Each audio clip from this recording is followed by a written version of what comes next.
Alisson no Corinthians, Cauli no São Paulo e Marcos Antônio no Flamengo. Será que dá para cravar?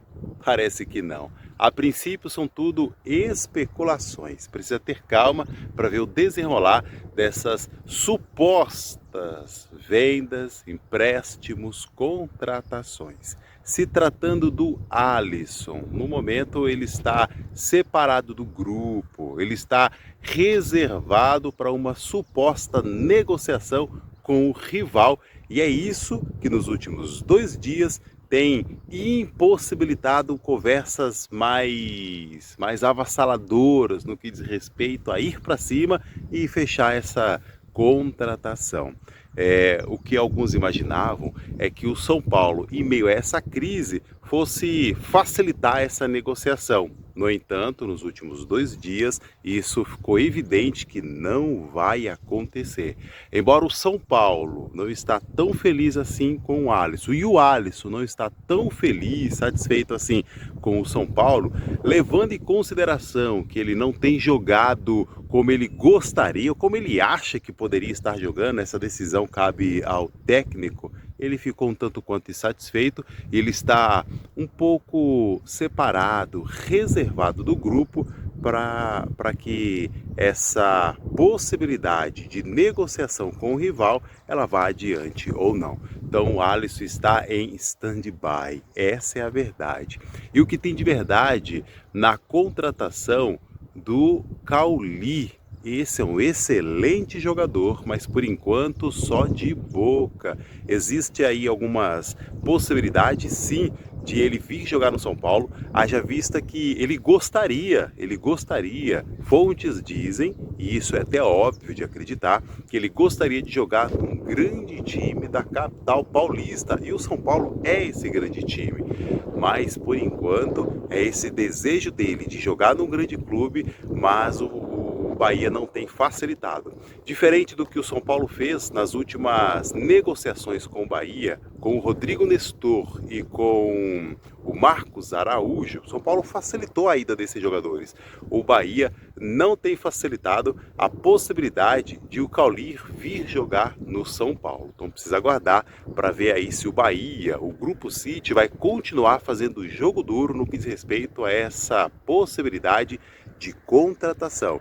Mas me conta aí, você acredita que o Cauli seja o meia, esse jogador de meio campo que o São Paulo está precisando? O que você acha? Acha que é o Cauli? Acha que vai dar certo essa negociação?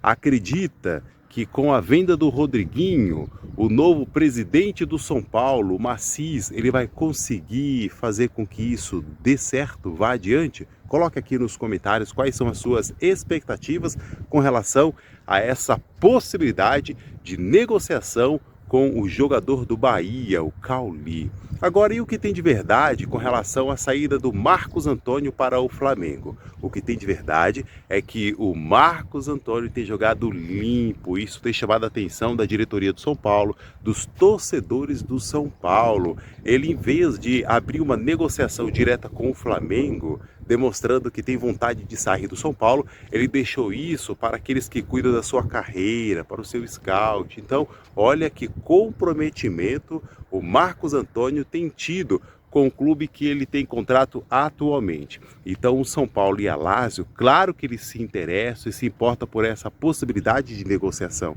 O São Paulo, claro que quer contar com o Marcos Antônio, mas isso é uma coisa de bastidores, diferente do caso do Alisson, que demonstrou vontade, desejo de sair. Uma vez que ele não está sendo tão utilizado no time do São Paulo, o Marcos Antônio ele tem demonstrado um pouco mais de comprometimento com a instituição, porque se tratando do Alisson ir para um rival, isso causa aí um rebuliço tremendo entre as torcidas, e em geral isso não é bom.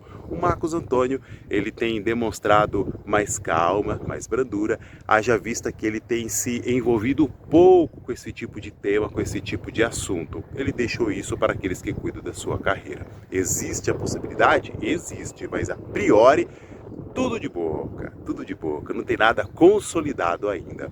Então são 3 possibilidades de saídas e vindas que a gente precisa aguardar para ver o desfecho dessa situação. Agora, claro que a gente precisa falar do São Paulo e Botafogo na Copinha. São Paulo 3, Botafogo 1.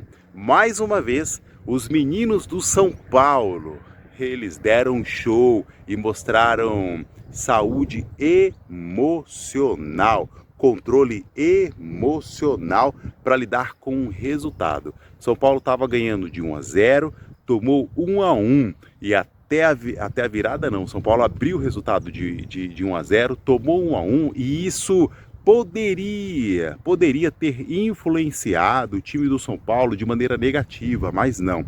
Quem assistiu o jogo viu que o São Paulo foi para cima, tentou a todo tempo fazer o resultado e de fato conseguiu fazer. Correu riscos, mas foi melhor correr esse risco para que não pudesse dar a chance de perder por Botafogo nos pênaltis. Haja vista que o São Paulo é melhor sim do que o Botafogo. Então o São Paulo foi para cima, fez 2-1 e depois 3-1 já no final do jogo. Foi o suficiente para passar de fase. Agora vamos adiante e vamos continuar criando expectativas sobre esses jogadores da base do São Paulo. Mais uma vez, a expectativa dos torcedores do São Paulo deve ser em Cotia. O que você acha? Coloque aqui nos comentários. Um abraço e até mais.